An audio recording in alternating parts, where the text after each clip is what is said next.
ये भी केवल इसी देश में हो सकता है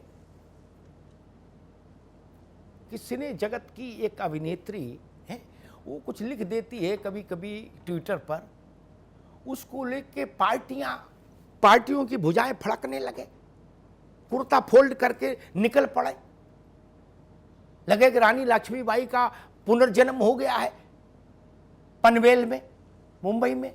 गजबे है भाई। नहीं, अरे वो तो एक भैया हीरोइन है, एलिजाबेथ का रोल कराओ वो कर देंगी, फूलन देवी का रोल कराओ वो कर देंगी, लक्ष्मीबाई जी का कराओ तो वो कर देंगी। बताओ भैया, रजिया सुल्ताना बना दो उनको तो मना करेंगे? पैसा मिलेगा क्यों मना करेंगे? उमराव जान अदा बना दो दोबारा, उसमें भी काम कर लेंगी। उनको राष्ट्रवाद बता दिया, बोले ये राष्ट्र की नई चेतना है। बड़ा शर्मनाक था। सीता सावित्री का देश, गांधारी का देश, अरे सीता सावित्री और तमाम विदुषी महिलाएं हुई जो वैदिक भारत काल में जब पूजन में बैठती थी, पूजन कराती थी, ऐसी ऐसी उस देश में हम किसके पीछे खड़े हो गए? बोले कंगना जी संघर्ष करो। कहां संघर्ष करेंगे? फिर क्या दिशा हुई? अब एक चित्र पे रार हो गई, चित्र भी विचित्र। हमने पहले कहा था चलचित्र का मामला है, इससे दूर रहो शबनम जी।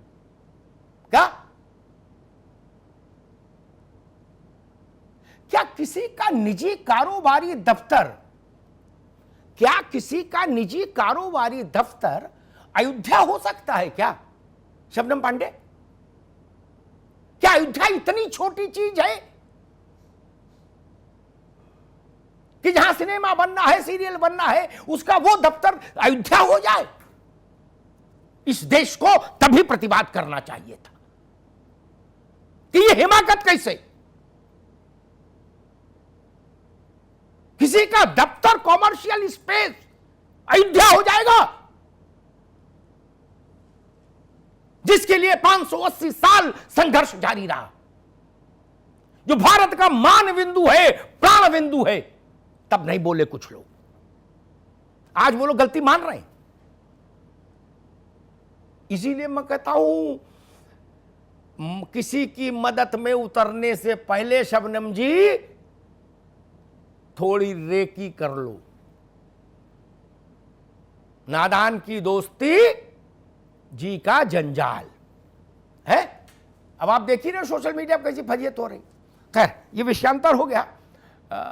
उन्होंने याद दिला दिया रोहित जी ने, तो मुझे लगा नहीं, इस पर भी एक टिप्पणी करनी चाहिए। है? भारत की राजनीति को इतना नीचे नहीं जाना चाहिए।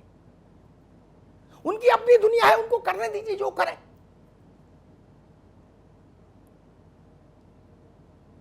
राजनीतिक दलों को इस देश का ननकू और रज्जाक सत्ता में पहुंचाता है। क्या उनकी चिंता का विषय वो 1000-2000 लोग होंगे? जो गांधी जी के वो गांधी जी पर जो फिल्म बनी थी, उसमें जो महाशय गांधी बने थे, रिचर्ड एटनबरो, अगर मैं सही नाम याद कर रहा हूं, तो क्या उनकी समाधि बना देंगे हम राजघाट पर? अजब बात है। अरे सिनेमा वाले हैं भैया। बच्चन साहब कुली बने, वो कुली हो गए क्या? शहंशाह बने, क्या शहंशाह है? नहीं ना। अजब बात है, बेमतलब उत्साह में आ जाते हैं, देश का चेहरा खराब होता है। अब मसला किसान का जो मुझे समझ आता है, मैं किसानों से एक ही बात कहूंगा, आलोक वर्मा जी पहले भी कही, बाकी सब तो ढोल बजाना है दोस्त। हम भी बहस करते ही रहेंगे जब तक ये मुद्दा चल रहा है, क्योंकि देश में एक बड़ा इशू है ये। लेकिन इसका स्थायी समाधान यानी वैक्सीन, इसकी पता है क्या है? भारत में किसान की समस्या की वैक्सीन मालूम क्या है आलोक वर्मा? उस वैक्सीन से कांग्रेस, भाजपा, सपा, बसपा, लेफ्ट, राइट सब पॉजिटिव हो जाए, मतलब सब ठीक हो जाएंगे। क्या है मालूम?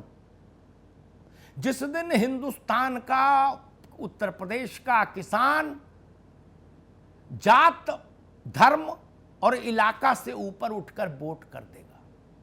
जात, धर्म और इलाके से ऊपर उठ के वोट कर देगा।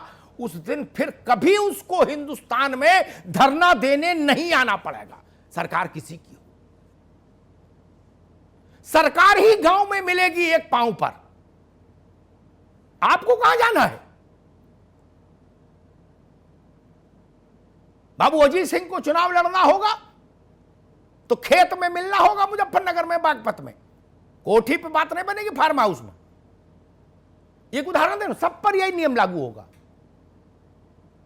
लेकिन जब तक आप लोग उनको ये सुविधा देते रहेंगे राजनीतिक दलों को कि कागज पर जोड़ लिया, अच्छा इतने जाट, इतने गुजर, इतने मुसलमान, इतने ठाकुर, इतने बनिया, इतने ब्राह्मण, अरे बोले निकल गई सीट, तो फिर ढपली बजाइए।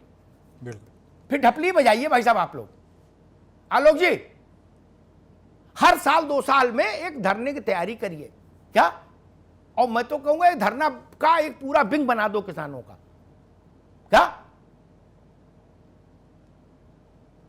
हरियाणा साइड जाओ तो ट्रक के पीछे लिखा होता है, आलोक, यूं तो ऐसे ही चालेगी, यूं तो ऐसे ही चालेगी, ऐसे चलेगी नहीं, चालेगी।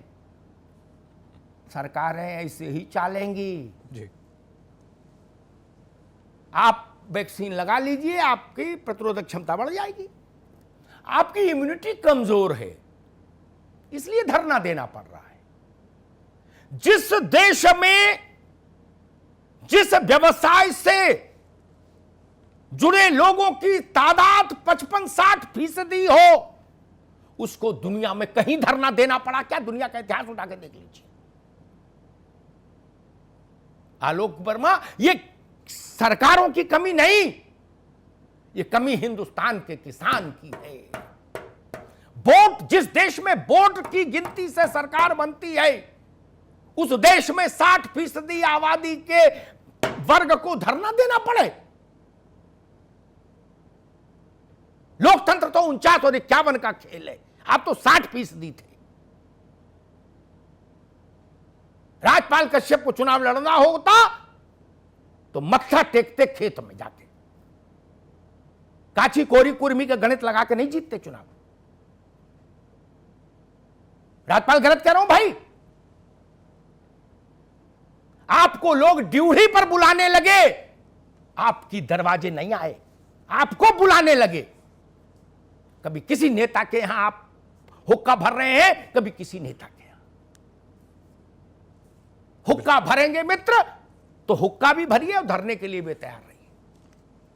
हिंदुस्तान में किसान का उद्धार, किसान का मोक्ष केवल तभी हो सकता है जब किसान की पहचान केवल हो किसान। न धर्म, न जाति, न गोत्र, न स्थान। कश्मीर से कन्याकुमारी, असम से गुजरात तक भारत का किसान सिर्फ भारतीय किसान हो, उसकी यही पहचान हो। भारतीय के बाद यानी सिटीजनशिप के बाद अगर किसान की कोई पहचान हो तो केवल खेती और किसानी हो, और कोई पहचान नहीं हो। जिस दिन ऐसा हो जाएगा, यकीन मानिए सब कुछ मंगल होगा, सब कुछ मंगल होगा। धन्यवाद।